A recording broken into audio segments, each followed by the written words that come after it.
right, from YouTube, we had a question from Margaret. She says, Pastor Ben, is it okay to straighten up your room on the Sabbath?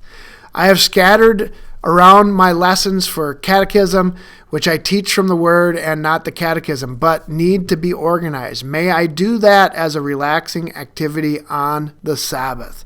I would say absolutely. If it's something that's relaxing for you, enjoy it.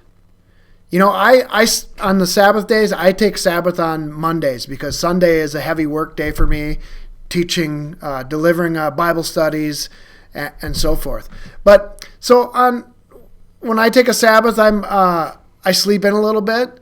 I review my weekly calendar. I look back at the prior week, and I look forward to the future. Looking forward to the present week. I might straighten up my office a little bit, do some reading for enjoyment, go on a hike. But Sabbath doesn't necessarily mean that you just stop and you don't move at all and you stay frozen. But it is supposed to be a time of rejuvenation, a time of relaxation, a time to connect spiritually with God through His Word or through prayer. So enjoy the Sabbath. It's for you. I can't help but think of these some Bible verses here from Mark chapter 2, verse 23. Jesus says, and it came to pass, it says here that it came to pass that he went through the cornfields on the Sabbath day, and his disciples began as they went to pluck the ears of corn. And the Pharisees said unto him, Behold, why do they on the Sabbath day that which is not lawful? Okay, so the Pharisees, the disciples here, they were walking, they were eating, and this was done on the Sabbath day. And the Pharisees, they're so strict about the rules and regulations that they're saying, this is not lawful. Why are they doing this? Accusing the disciples.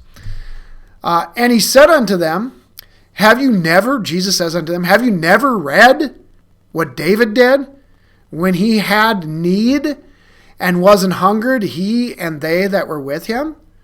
How he went into the house of God in the days of Abiathar the high priest, and did eat the showbread, which is not lawful to eat, but for the priests, and gave also to them that were with him. So Jesus is asking them, hey, go back. Did you ever read the scripture when it seemed as though David violated some laws here? And he said unto them, the Sabbath was made. Now this is what I want you to pay attention to. And he said unto them, the Sabbath was made for man, and not man for the Sabbath. That's what it's all about. God gave us the Sabbath as a time of rest, a time of recreation, a time of relaxation. It's also a time that people can do God's work. Okay? And then he goes on verse 28. He says, therefore the Son of Man is Lord also of the Sabbath. Okay, so let me pull my screen back up there. I kind of lost it. So the point is, I guess, to sum it up, what can you do on the Sabbath day? Well, anything that brings you relaxation and joy.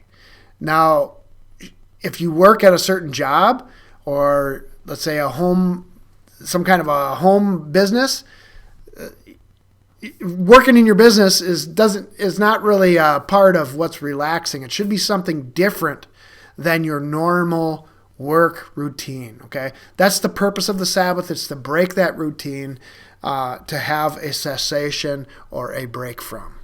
Hope that helps. God bless.